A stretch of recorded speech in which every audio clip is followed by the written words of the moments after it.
And um, I lived in Vegas for almost 3 years. And I just started feeling just something in me didn't feel right. I felt like something was missing again. And I'm like, I'm living in this beautiful city, like just Sin City, but I love it.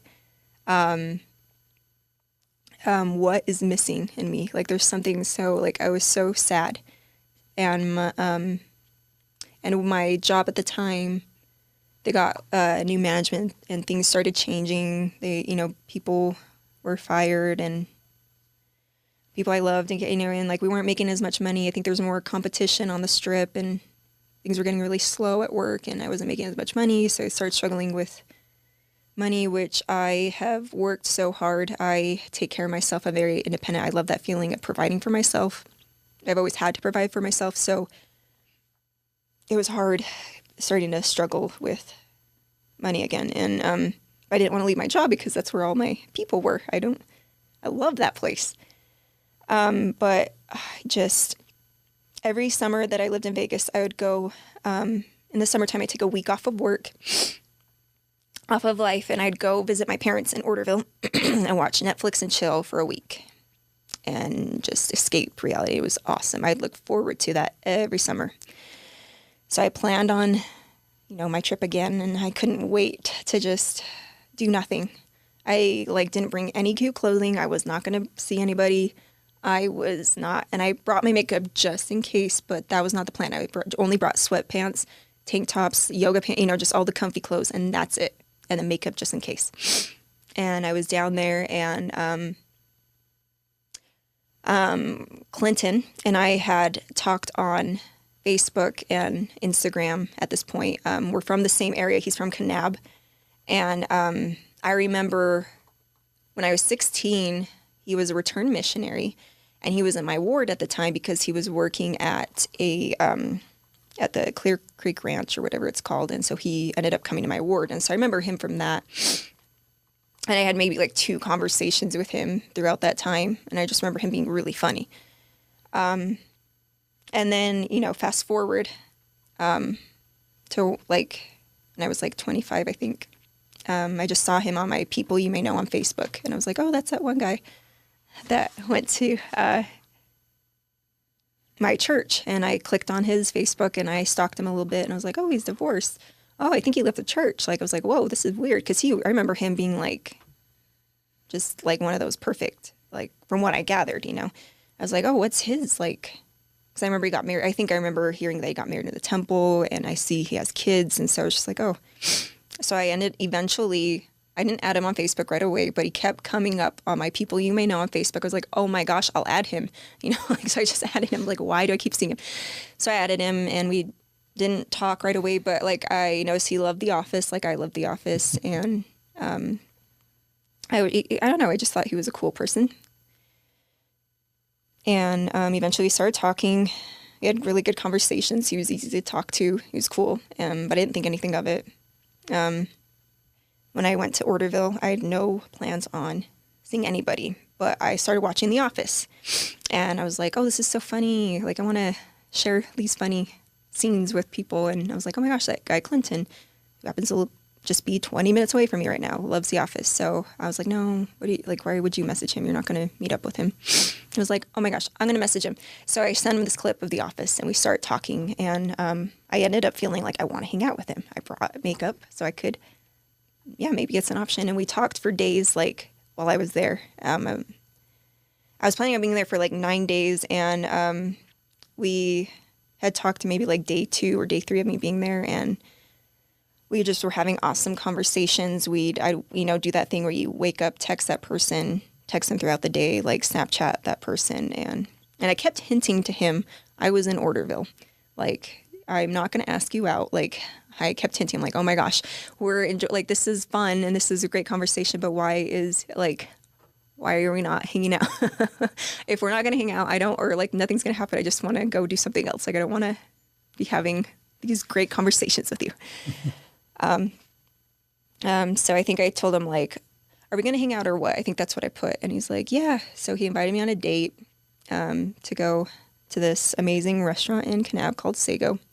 There's going to be like this outside,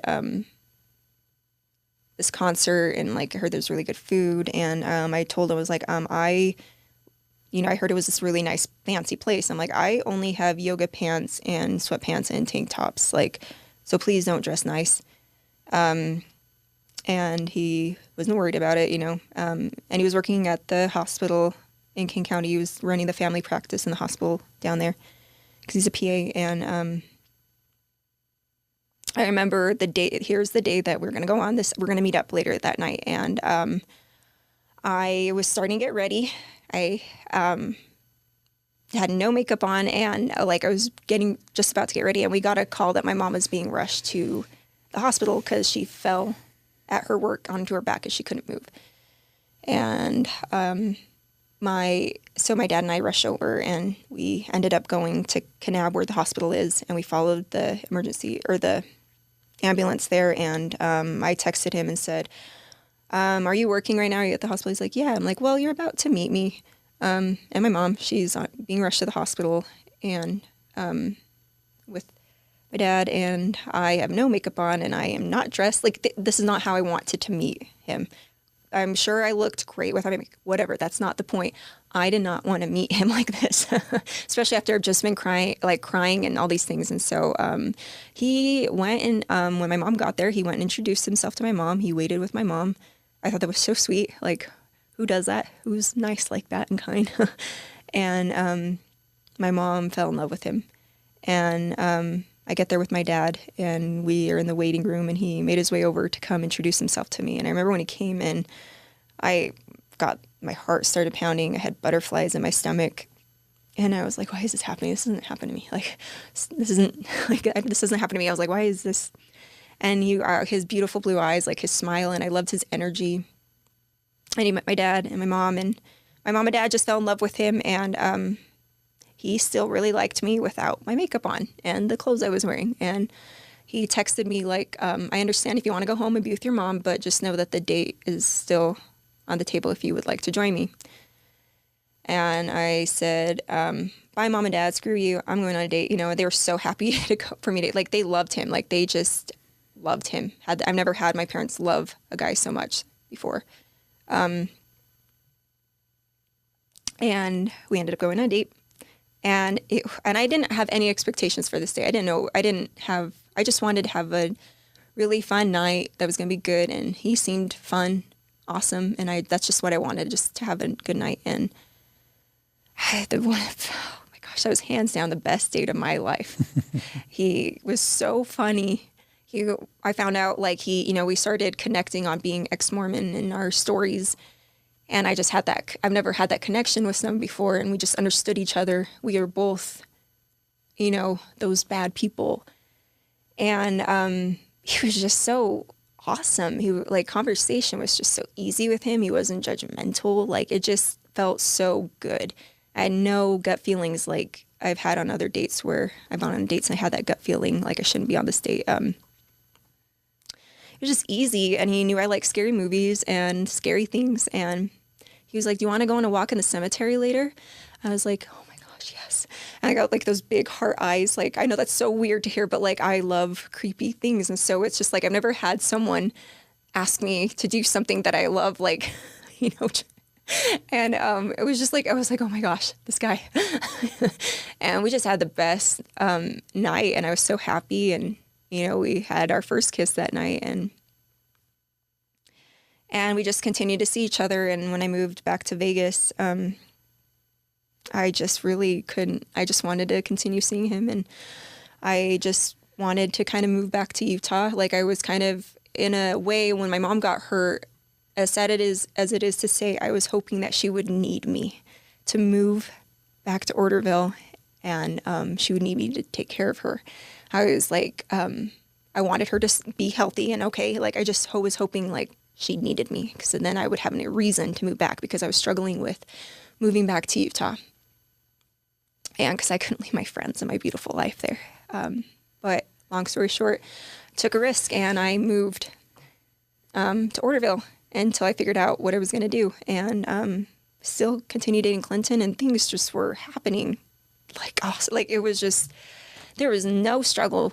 It was just, I've never been treated like this before. He was so excited to see me. He loved hanging out with me. And I felt the exact same way with him. And there was no problems. And it seemed meant to be.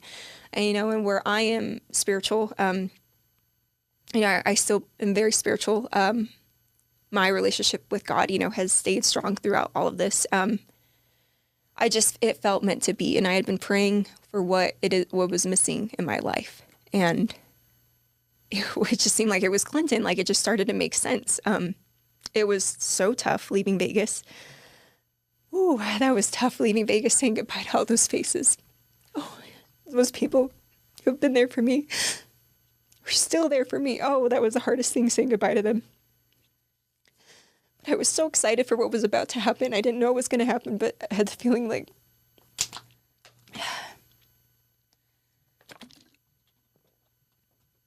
something great was going to happen. And I didn't, like, if this is going to sound so cheesy, I hate cheesy moments. I literally hate them. But I didn't know love like this existed until I met Clinton. I didn't know that it was possible to be treated so well, to be treated like, he has never once snapped at me. And I know that happens in relationships, and, I get it, like, we're all human, and he has never once yelled at me we've been together almost 3 years in June. Never once yelled at me, never once put me down. Has he never put me down? He is always anything. I can tell him anything, and he never judges me or shames me. He just talks to me, and we talk about it, and he never even makes me feel bad about it. He's like, that's awesome, like, I had the same thoughts too, like, it's just the amount of communication we have and the relationship we have is just, like, meant to be, like, soulmates. Like, this is how we're supposed to happen. And my family loves him. I've never had my family love someone so much, and just the way he is, like, how he just came into my family, and just how he treated them, and how so comfortable he was, and how I've never been so impressed with someone in my life. Like, the way he did it, just so naturally, and he met my parents with me on, at the same time, and, like, he just was so nice. He was so humble, and he was funny. But I love the way he treats people, all the people. He never loses his patience. Even when people are, like, mean, he just random mean people, he still stays calm. He's still just, he's a good person. And I eventually met his family. I met his little sister, Hannah. And she's my little brother's age, and I'm going to get emotional when I talk about it. It's stupid. She just was like my little sister. She was like my friend. She was so awesome. She was I was so surprised with how, like, confident she was, how it just seemed meant to be. Like, she was supposed to be my little sister. And then I met, more of his family. And when I met Ron, his dad, and I remember hearing a lot about his story with leaving the church, divorcing his wife because he was gay, and he's tried really hard to stay straight. And just hearing his story and leaving the church, and how he overcame, thoughts of suicide and things like that. It just was so awesome. And when I met him, he was just so cool. He and Will, his husband, and they were just like, I just felt home. Like, I felt safe, and I felt like it was, like, meant to be, like, I'm supposed to be with these people. And I don't know, like, life just started making sense. I just felt so happy. I felt like it was supposed to happen. It was meant to be. And then I eventually met Clinton's kids, and he has 4 kids, which is, I think, scary for anybody to like go into a relationship with someone that he has 4 kids from his previous marriage. But I just like, it didn't matter. Like, I was like, I remember being so nervous to meet the kids, but I remember when I met them, it just like, they were part of him, and I just loved them immediately. Like, I never felt like I was trying to love them. It just happened, and they were so cute. And I love my role being a stepmom. I really like that because I'm not the parent. I just get to do fun things with them and be there for them. And everything started making sense. And I had a family all of a sudden. I just felt so blessed. And I was told these things wouldn't happen to me if I left the church. I was told the Holy Ghost will lead me, but I'm still a spiritual person. I was, basically you think like you kind of tie God, Jesus, and the Holy Ghost into like one person, basically. And I thought that was going to be gone. I was not going to receive any blessings, and all these bad things are going to happen, which I think is so easy to say because, of course, bad things are always going to happen to you. You're always going to be faced with trials in life. But it's not because I left the church. I think that's really easy to tell someone if we were to share all the bad things that happened to me after I left the church and, share it to kids that, this is what will happen to you if you leave the church. Yeah, of course, like even if you stay in church, a lot of things are going to happen to you, but it's so easy to say it's because I left the church.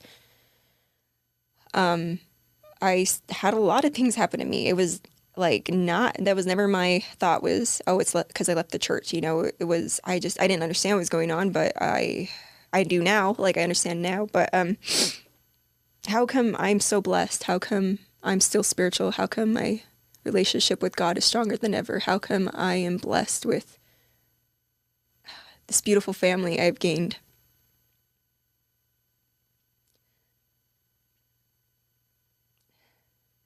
I thought I wasn't supposed to be happy. I thought all these bad things were going to happen to me because I left the church. That was literally what I was told my whole life. Like, that is what's going to happen if you leave the church.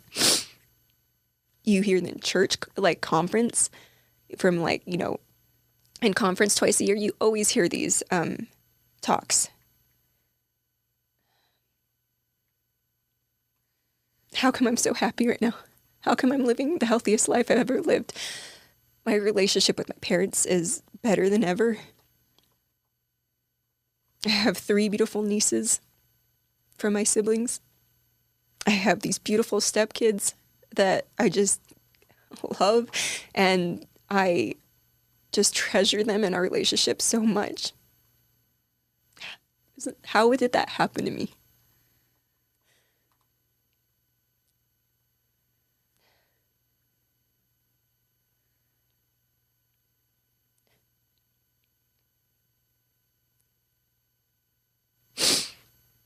I'm very grateful I chose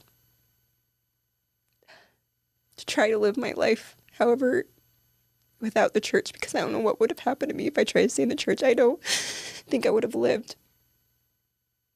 I think God knew that, being a spiritual person, and talking about God, like God, I realize now God, was trying to save me. I don't believe in the church, but I know it's the true church for a lot of people, but I'm so grateful that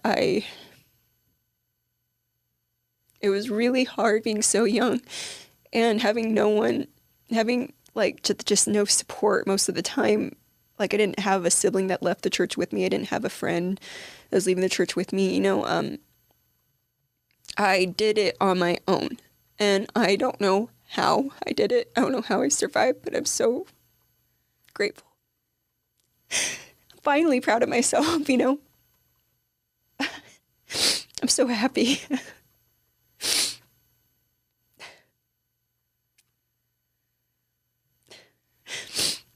So beautiful. Like, we're taught this idea that, quote, wickedness never was happiness. And you weren't wicked, but you were doing things that the church condemns as wicked, right? I'm really struck, and just so listeners know, we're asking a lot today of Clarissa. She's doing a lot of heavy emotional lifting, so she wants occasional breaks to be able to just kind of breathe and regroup. So this isn't me trying to inject myself into the interview as much as just giving Clarissa a chance to regroup. But while we're on this, I was reminded so much of Joseph Campbell, who I'm not sure if that name means anything to you, but he's known as kind of the hero's journey, or it's called the gift of 1,000, the face of 1,000 heroes or whatever. But he's basically an academic that studied all the different stories and myths throughout time, and he's pulled out an arc of the hero's journey. And whether it's Jonah and the whale or Luke Skywalker, you start at home, and then there's conflict, and you have to leave home, and then after you leave home, you fight your demons, and you have to slay the dragon, and then you return home, and then you get the prize. And that's the journey of 1,000 heroes, right? That's what had to happen. And I was just waiting while you're in Vegas for this moment where you have to return home, and I'm just saying, this really is the hero's journey, and you had to return home. Yeah. And returning home was triumphant in a way, and you ended up finding the prize when you got back. It's all there. It was Clinton Douse this whole time. Well, but let's explore that, because you deserve love. Plenty of people outside of Mormonism find love, but we're conditioned to think that there's no joy outside of the gospel when we're in it. And I'm going to say there's joy in the gospel, but I'm also going to say there's people for whom the gospel is toxic. And we've all got to find our path. And there's a healthy path in the church for some people, and for some people the only healthy path is out. Yeah. And you found it. But I wouldn't say that the treasure was just Clinton. I know. There's something deeper. But, right? But there's something deeper. What's deeper? But Tell us what's deeper. That was still the start. Yeah, that sure. No,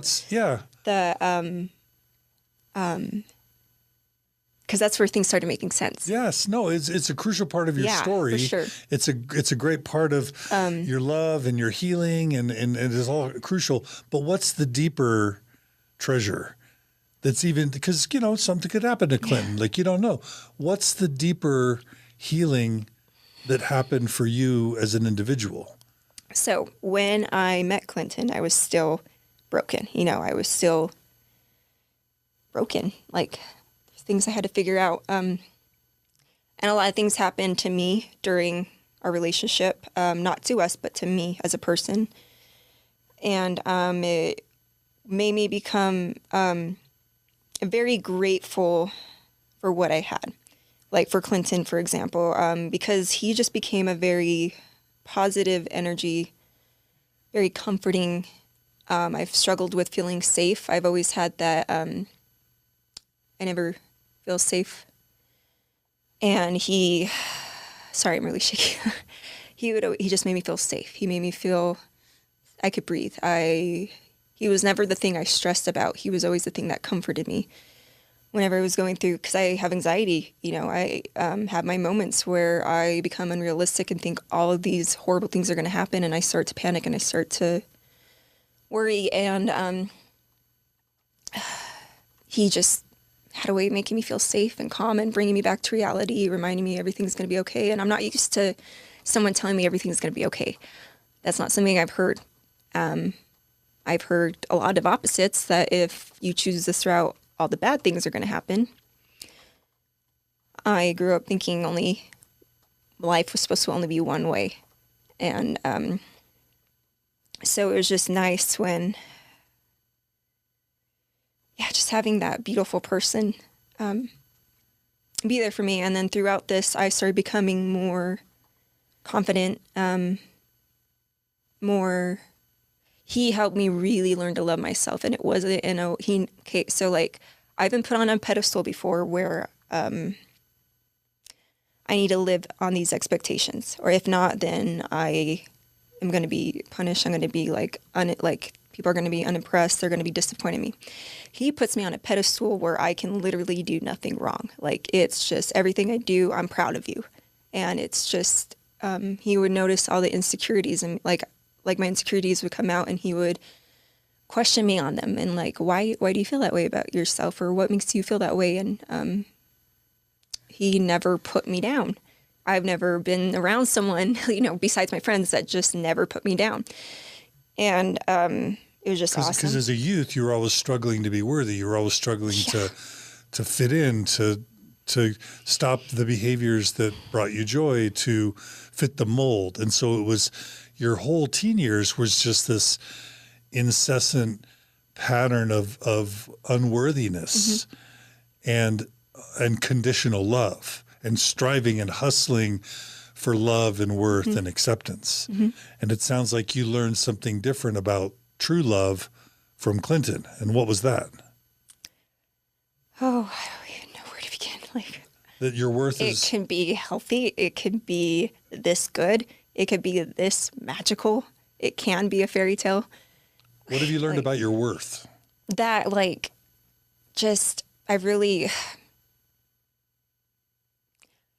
so having someone really think so highly of me and never put me down just made me start to become better with myself and really learn to love myself. And because at this point, I did love myself, but it wasn't fully, I didn't embrace it.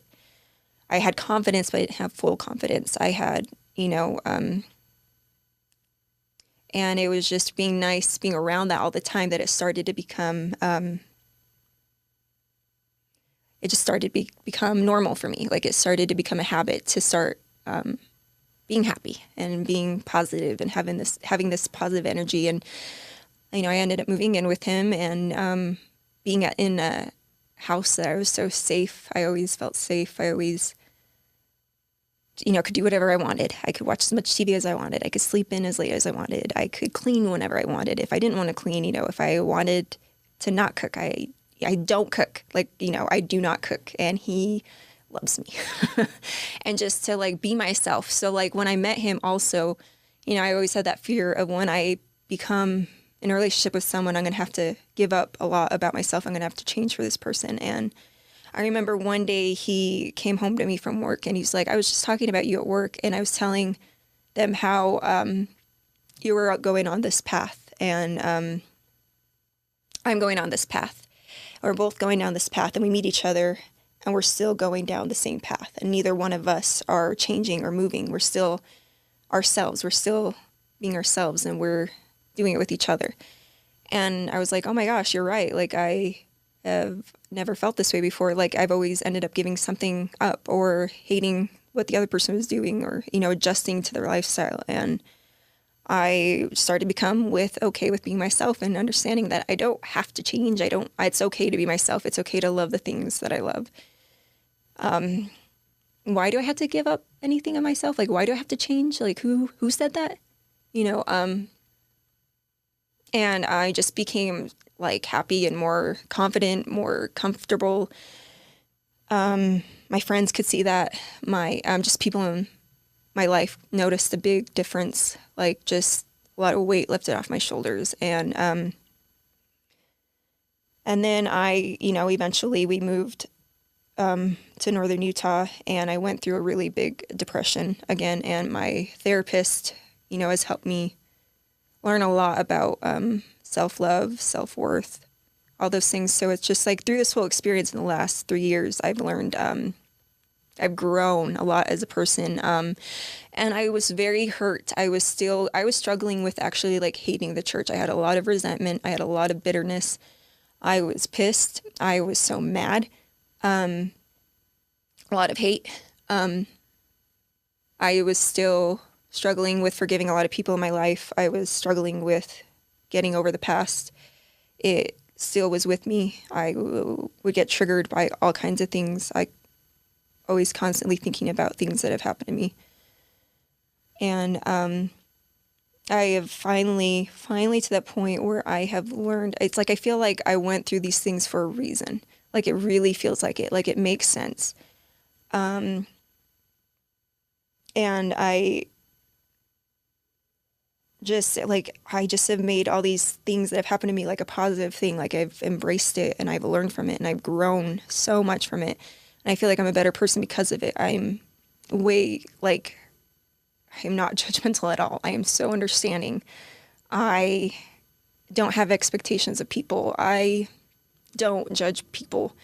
I will admit it is hard for me to judge people that are mean to other people, how they treat people. I do judge that, but I still try to have an open mind. I try to have compassion towards those people at times, not all the time, but I have an understanding for how humans are and how we all have a story and how we are the way that we are. And I've just really come to like a really good place in my life where I don't know, like it just everything's starting to make sense. And like with my stepkids, they're being raised LDS, and as are my nieces, and Clinton and I support that like 100%. But it does become difficult at times, like with my stepkids, because the things that they are taught, which, like their life needs to be a certain way, and Clinton and I are not doing that. It's hard for them to understand, and they don't get it. They think that we're doing bad things. And I just know the amount of, like, I see growing up feeling guilty and feeling so worried. I see that on their faces sometimes, like when they come home and they will say something and they'll be ashamed of a question or something that they did, and they'll just feel so, things that they're going through in the church, like things that they come home and tell us. And I just want to take that away from them, that pain. I just notice that, like, I get triggered with that look on their face, what their little hearts might be feeling. And I remember, like, I recently made a friend, my beautiful friend Allison. I hope she doesn't mind me saying her name.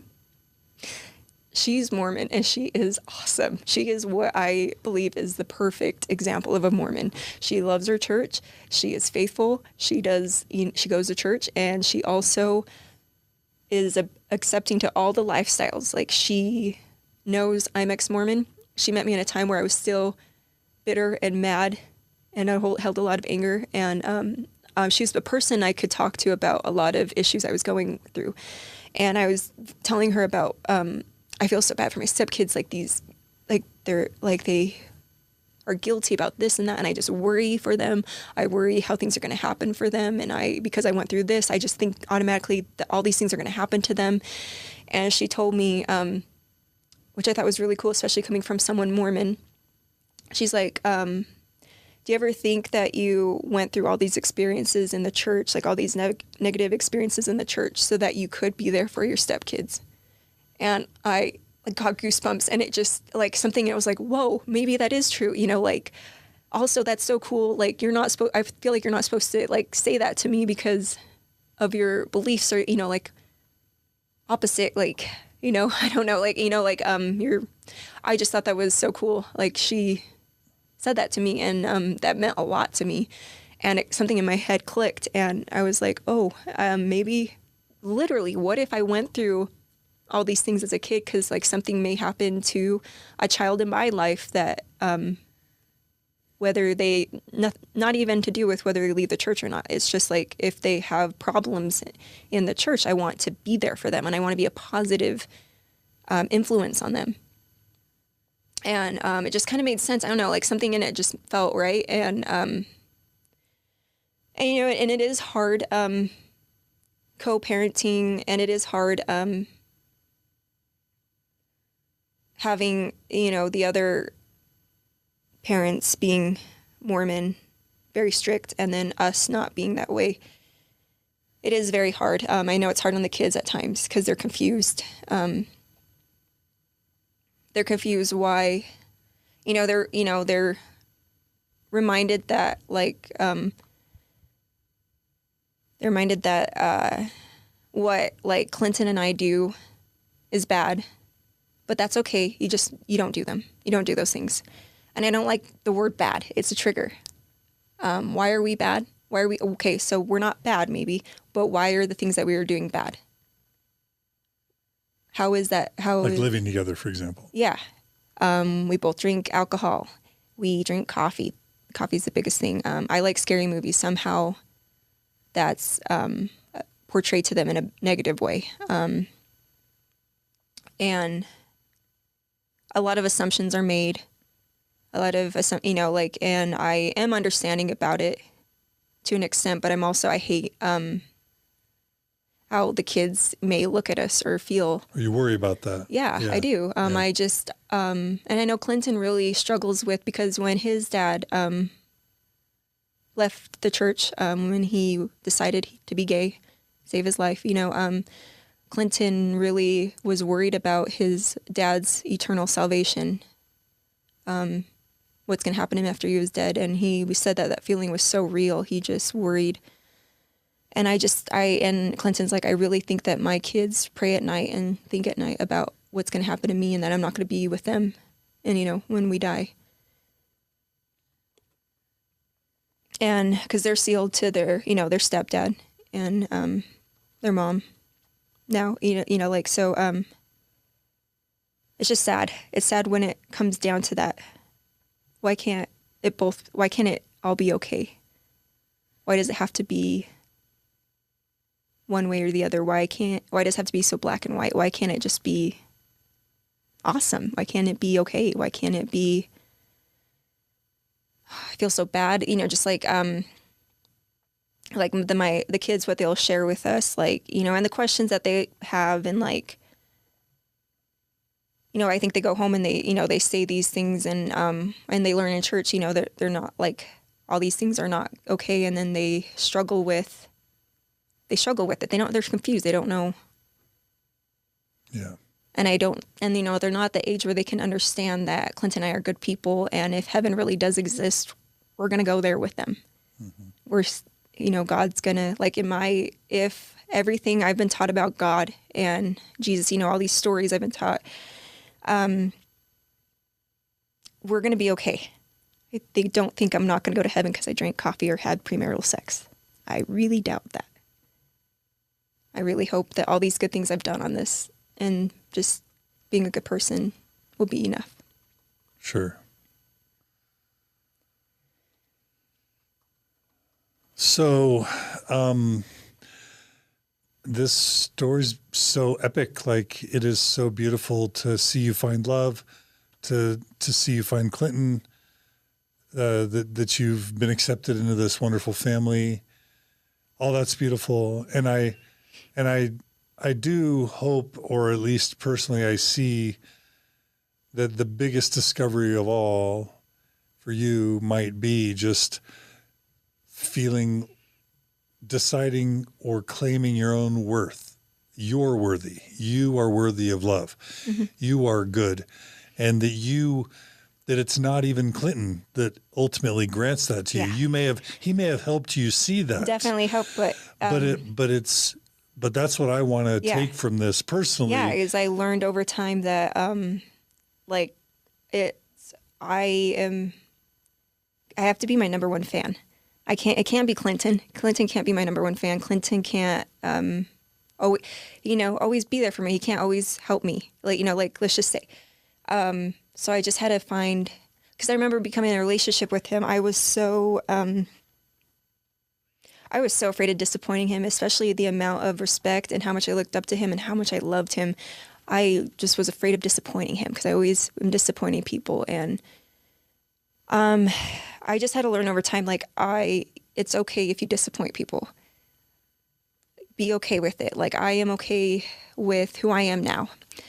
I love myself. I am humble. I've accepted I have anxiety and sometimes depression. I will most likely have it my whole life. I've embraced that, being called a slut and a whore, like all those things being called weird. I've embraced that. I have embraced it, and I will call myself a slut and a whore, and I love it. You know, like I'm like, you know, when people are judging me, I'm like, oh yeah, I'm a slut. And then What do you mean by that? I feel like a lot of people probably get offended me saying that, you know, because I know that slut and whore are used in negative ways, and they are used in ways to describe women or men, you know, in a bad way. Like it's very much a shaming word. But I choose for myself to look at it as like not a bad thing. Like, I have had premarital sex. I have, you know, slept on the first date. I've explored my sexuality, and I am okay with it. A lot of people do this. There are so many people that do this. And why not? I own it. Like if that's what defines a slut or a whore, then that's what I am, and I am proud of it, and I don't care. Like I had to learn how to look at words and not be offended by them and not have them hurt me. So I will, you know, you'll often hear me joke about things like that, and it's in a positive way. It's just making a joke out of things and just embracing it. I've always been weird. I've always been silly and stuff like that. But, you know, and I started just embracing that. And the more I embraced those things, the more confident and comfortable I became with myself. I don't explain myself anymore. I just am who I am, and I own it. And I am okay if people don't like that. I've also noticed where I am now, and the people that meet me now, like, they end up like really liking me, and they find comfort in me. They like that I don't judge. They like that they can tell me anything, like things that they can't tell like their friends, their spouse, or their family. Like they just really need to talk about something, and I love that they come to me because I will listen, and I will just tell, like, you know, like they just somehow have that feeling like they can talk to me about it, and they always say thank you, thank you for talking to me about it. And it also makes me sad that that's how, because these people are Mormon, like the ones I'm talking about. It just makes me feel sad that they feel like they can't talk about it with anyone else. They don't know how to, like, you know, what will happen if they talk about it? What kind of problems will they end up having, you know? It sounds like all those years of sexual shame and repression, you sort of are claiming your power and saying, I'm not going to let sexuality define me, shame me. It's not going to be this dirty little secret anymore. I'm going to embrace who I am, all parts of me, including my sexuality, and no longer live in guilt and shame. Yeah. And I have grown and become so really happy with it. 'Cause like you know, being raised and, you know, having this expectation of how my life is supposed to be, and having my number one goal being getting married in the temple, having my number one goal be to start a family and be faithful, you know, like all those goals.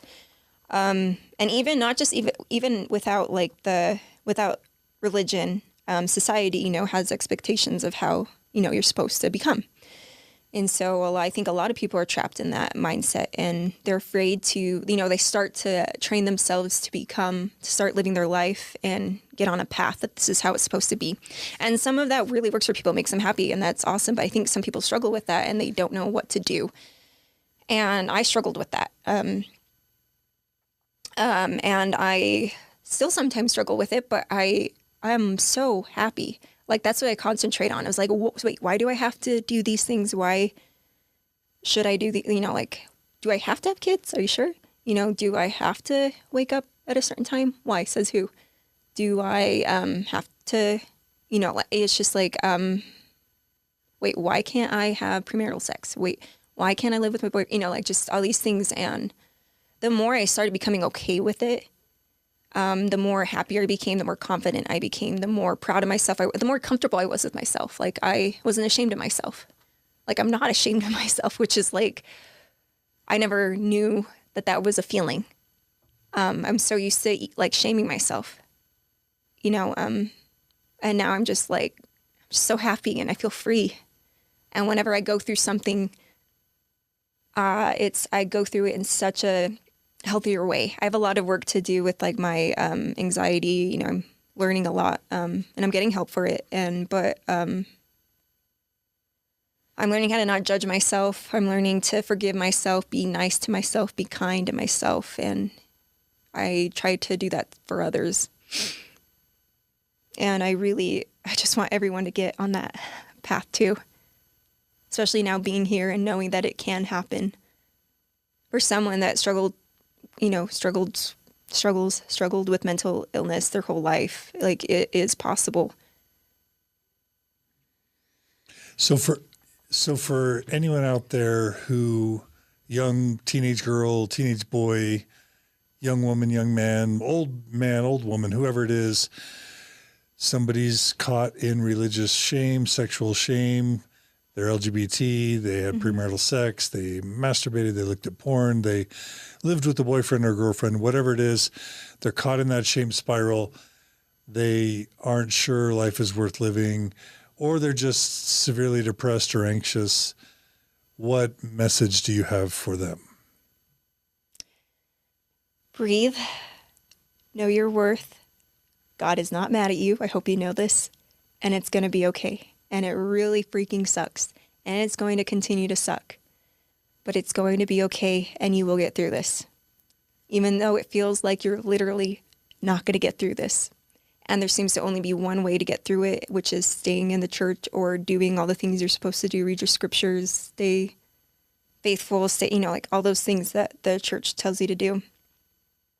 It's okay if you don't do those things. I hope that you choose to love yourself, choose to do what makes you happy, put yourself first.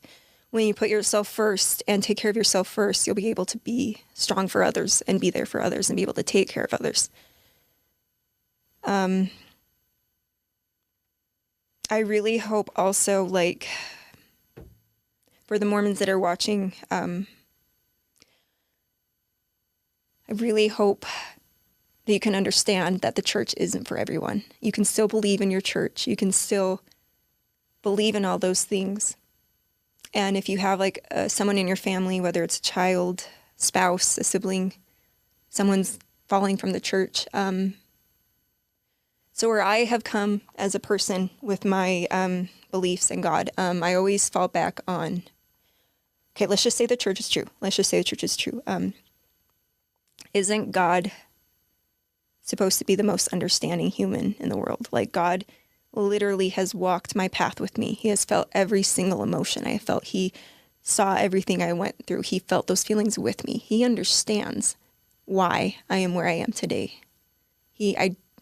I feel like whatever that story may be, you're going to be okay. You're going to make it to, whether it's the celestial kingdom or heaven, whatever that may be. I don't know, it's going to be okay. He's going to notice all the good things that you have done.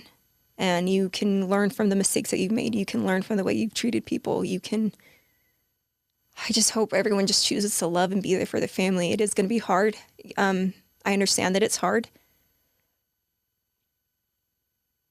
I just really hope that we just choose to love each other and accept each other. And you don't have to agree with it. You don't. But you also don't need to put people down is that what God would do? Put you down?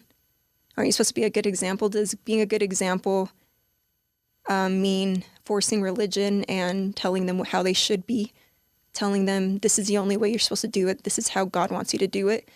Or is being an example just loving the person, accepting them, not caring if you agree with their lifestyle or not, but just continuing to just be awesome with them, like high five them, hug them. Don't talk about the bad things that they're doing. Don't talk about it. Be there for them. Be a positive influence on them. Just congratulate them. Tell them something positive about themselves. Whether it's oh, I saw you helping the old lady down the street. I thought that was awesome. Good for you. I respect you. Things like that. Why do we have to concentrate so much on what we're doing wrong? How come in my experience and a lot of Mormons' experience, how come we're so concentrated on the wrong that we're doing? Is that all that God sees? I think we forget to remind each other the good things that everyone, we're doing, the good things that God sees. We forget to tell that to children. We automatically shame the children and they're learning to be shamed, and they're learning how to judge and be judged. They're learning how to feel guilty. They're learning how to not feel worthy. They're learning how to be afraid for their eternal salvation. I just, I think that there's so many ways. I don't have the answers. I feel like there's ways of going about doing those things. You could just get, it can still hurt you. It can still hurt what your kid or your sibling, your spouse is doing. That's not what the church wants. I just hope everyone can find a way to know that it's going to be okay. Concentrate on the good in people and just be happy. Let God worry about it in the end. It's not for you to worry about. I know it's hard, but I honestly believe all good people will be all right. It's just going to be okay. Even the bad people might be all right too. I don't know. I don't have the answers, but I did take my name off the church records. I believe it was September 10th, 2018, if I'm correct. And I know that was really hard for my family, specifically my parents, because, it does mean that if we're getting technical, I probably, am not going to be with them in the celestial kingdom.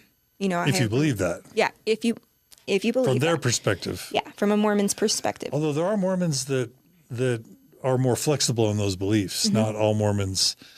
Like my mom, she's like, yeah, I believe in the church, but I believe you're going to be with me, and I've been excommunicated. Oh, that's awesome. She just has a flexible view of the eternities. Yeah. Yeah. But I know a lot of people don't know how to think that way. They haven't been trained to think that way. But I don't worry about that. I think that we're all going to be together. I think I'm going to see my grandpa again one day. I'm going to hang out with him in heaven. I miss him so much. He died. Both my grandparents died in the same year. Another thing I'm very grateful for, speaking of my grandpa, he had a really hard life. He became a convert. He married my grandma. He took her to the temple because that's what she wanted. And he struggled with the church. He thought God hated him.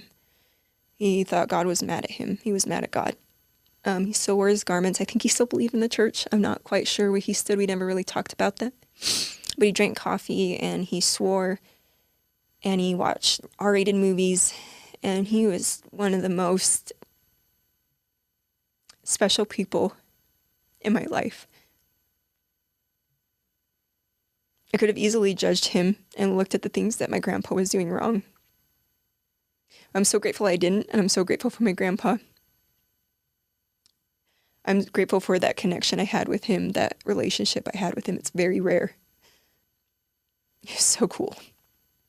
I'm grateful that I didn't choose to commit suicide. And I'm grateful that I did move back to Utah, because when I did, my grandma passed away and I was able to say things, be able to be there with her when she, during the week that she was dying, say things to her. And I was also able to be with my grandpa when he died. And I had it was a very traumatic experience, but it was very special and spiritual for me. I was with my grandpa when he died. I was alone with him.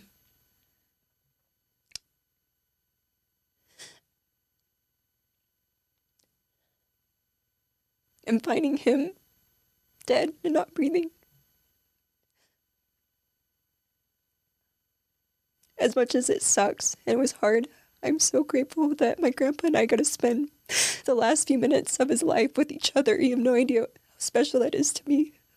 I hope he heard me when I was telling him how much I love him and all the good things he's done in his life and how grateful I am for him. I hope he heard me.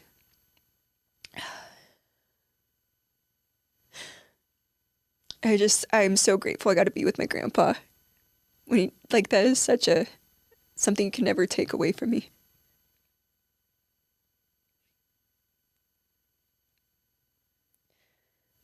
And I'm going to be with him in heaven. We're not going to be separated. No one's keeping you away.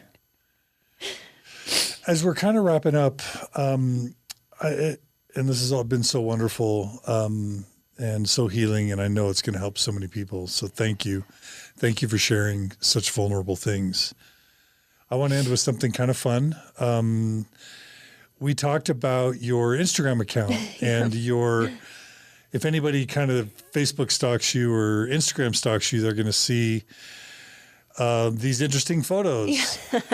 You said you love scary movies. I love scary movies, yes. And a big theme has been kind of sexual empowerment. And what they'll find if they go to Call Me Mrs. Kruger on Instagram are a bunch of boudoir kind of photos that deal with kind of scary movies. Yeah, it's kind of sexy, scary kind of photos. Yeah. Talk about that and just, talk about that.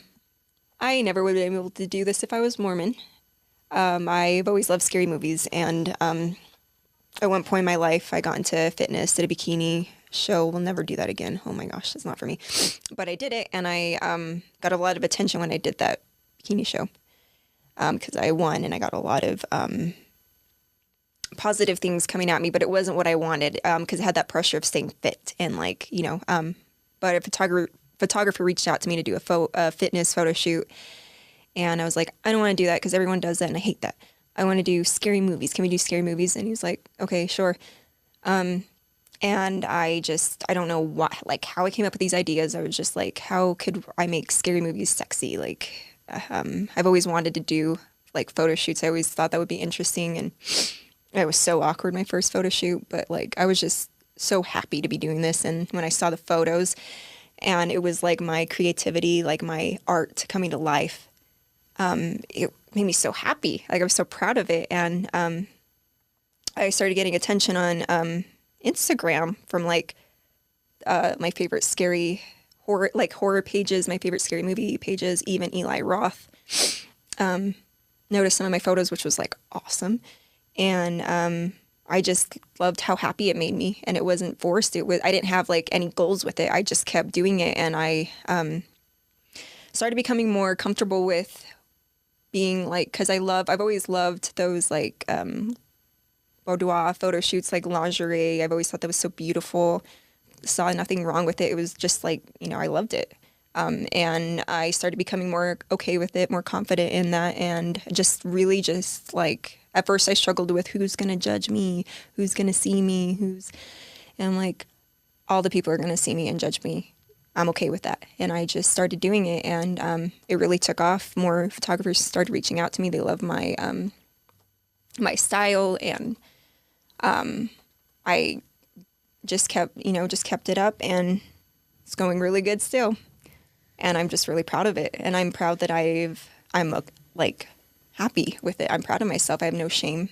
I know that people are going to judge me. I know that, but I'm okay with it. I also get a lot of positive feedback for it. There's a lot of you have 10,000 Instagram followers? Almost 12,000. 12,000 Instagram followers. Almost, yeah. So, and they all love it. And they I have this really cool support system on my Instagram, which is awesome. I don't know. It's just a new thing. It's kind of cool. And I love the kind words. I focus on all the positive feedback I get. And it's just really cool. I love that people really look forward to what I have in store next. What new photos, where's she going to bring out next? And I really like that. And I feel proud of myself, and I feel happy. And I'm so grateful that my boyfriend is proud of me and happy, and he supports it. He's involved with it, and it's just awesome. I never thought this day would come where I supported myself, and also have the support. So it's awesome. Yeah. Yeah. So if people want to check it out. Yeah. Call me Mrs. Kruger. If you're a prude, maybe not. Just beware. How do we describe the photos? Risque, boudoir, but it's it's sexy. It's, what some might think is slutty, but it's also, I think it's, it's art. It's my art coming to life. I'm owning. I have no shame in anything, and it's what I'm proud of. Yeah. Love it. Thanks. I love it. All right. Well, we did about 4 hours. Oh, wow. And I want to thank everyone who's tuned in on Facebook. So many of your friends and family are there. And it's been so powerful and so healing and so vulnerable. And they're just so, this is a silenced voice, the prodigal children that don't return. Mm-hmm.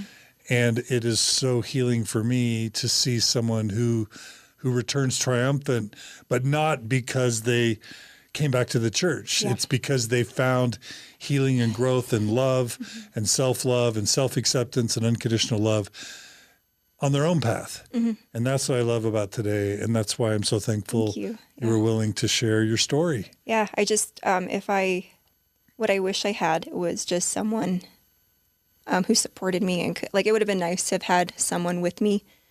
And I just hope that whoever is going through this experience or knows someone going through this experience, that you just are kind and loving to them. Like, I think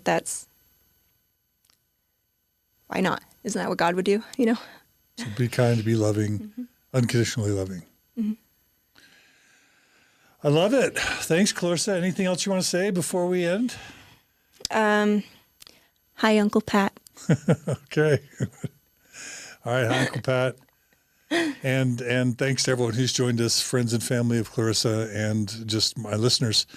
Hope you've enjoyed this series on sexuality, female sexuality, suicidality, shame, but healing and growth as well. Email us at mormonstories@gmail.com with any feedback. Make comments on our page. Join the Mormon Stories Podcast Facebook community if you're looking for a community. It's a great community. If you're a donor to the Open Stories Foundation or Mormon Stories, thank you. You make this possible. Right now, we've had donations decrease, and less than 1% of our listeners donate. And if only 1%, 1 out of 100 donated, we would be self-sufficient in perpetuity. So if you're not a donor, if you're not a supporter, I know times are tough financially, but $10 a month, if 1% of my listeners just donated $10 a month, it would make all the difference in the world. So please become a donor. If you can, go to mormonstories.org and become a monthly subscriber, and we'll do this podcast for as long as we can. Thanks again to everyone. Please reach out if you have ideas for episodes. Please stay safe during this coronavirus scare. Maintain social distancing. Wash your hands a lot. Don't infect other people. Stay safe. And we'll make it through this coronavirus COVID-19 thing, and we'll have lots more cool get-togethers and interviews and retreats and workshops, etc. So stay safe, everyone. Take care. And as always, we hope to see you again soon on another episode of Mormon Stories Podcast. Bye, everybody.